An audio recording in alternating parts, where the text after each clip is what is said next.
It has been far, far too long since we had a good tennis game, as Sega, 2K and EA collectively gave up on the sport a good half-decade ago. But now they're making a little bit of a comeback.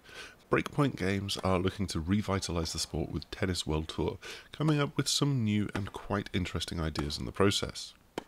One of the biggest shifts is how they want to let you focus on the strategy of the rally and not the millisecond accuracy needed to position, prepare and then shoot. The game is really very forgiving, a bit too forgiving at the moment, in how it lets you quite easily reach and send the ball back across the net. And there's actually some background systems at work so that as long as you move the stick in the right direction, your player character will head to where the ball is landing and prepare to shoot.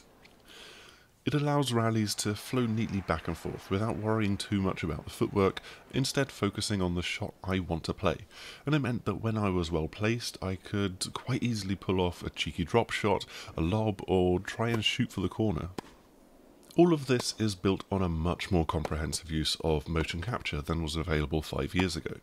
Breakpoint have basically hired a pair of pro tennis players, Maxime Teixeira and Guillaume Raffin, and had them play some fairly full-blooded tennis matches while wearing those silly mocap suits with the bubbles on. From that, they've then sampled thousands of animations to use in every conceivable situation in a match. Not only that, but Maxime and Guillaume were even tasked with emulating the style and shots that top 10 players would play, to lend those players an air of authenticity in game. So if you see the likes of Roger Federer and Gael Monfils, who are both confirmed for the game's roster, if you see them pulling off a kind of trademark move, or in Roger's case, just being pretty damn good, you can know it wasn't actually those two guys who lent their own capture to the game. One thing that is something of an unknown is the skill card system and the real impact that they will have. These initially sound like a terrible idea, but actually serve a good purpose in trying to recreate the way that the sport ebbs and flows between the players. Play topspin or virtua tennis, and once you've mastered the controls, you can ping balls into each corner with ease, taking control of the rally right from the off. Real players can't do that as they struggle with the fatigue and the pressure of the situation. They all have their unique strengths and weaknesses that their opponents are trying to take advantage of. They come in with a game plan to know how to react to a certain particular moment, and then they have to adapt as that fatigue sets in and their opponent's own plan comes to the fore. So skill cards are a way to try and reproduce that. These aren't cards that you play during the match, triumphantly saying, "Aha, now you face my Ultra Smash Mega Serve," but instead they're much more like a passive buff to your player. Either they're a relatively weak boost that can apply across the entire match, or they come in as situational effects, perhaps making your player a bit stronger with returns of serve on a breakpoint, or counteracting a heavy-hitting player by boosting their stamina over the course of the match.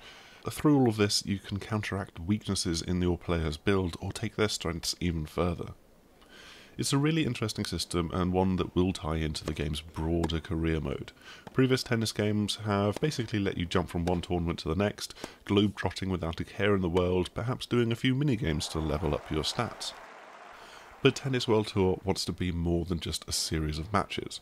Between the matches you'll now have your support staff and playing equipment to tweak, which can boost your character, unlock new tournaments and so on.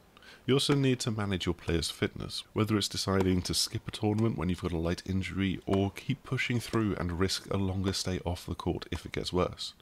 You'll want to be in the peak condition coming into the big tournament, so there's a bit of a gamble here. As it stands, those big tournaments won't be called Wimbledon or the French Open, but something a little more generic. Breakpoint and Big Ben are in discussions with those tournaments, just as they're looking to try and pick up more image rights to more players. Unlike going to pick up the FIFA license, which gives you all of the players in the world for football, effectively, these are all handled individually, and you can imagine how difficult some of these contract negotiations are. There's quite a few players in the game that I can't talk about yet, including a number of up-and-coming stars that have really been performing well over the last year. The one thing that's missing right now, well, I have to say is polish. We were playing a pre-beta version of the game, as Breakpoint called it, and it did show at times. The AI on certain difficulties would just overcook too many shots. Your character had a tendency to go into the "I'm staggering to stretch and just hit the ball back" animation, as I call it, and that then had the effect of forcing the rallies in a particular direction. It really then felt difficult to push and take riskier shots because of this. But when it all came together, it really worked very well. Playing against another person in particular, it felt fluid and engaging as you put your wits against one another. You do try to push each other around the court, work to set up a move to the net, forcing each other into risking more and more until they might make a mistake and hit the ball into the net. Perhaps the most surprising thing, though, was just how good the game was on Nintendo Switch, which has already been optimized for 60 frames per second gameplay.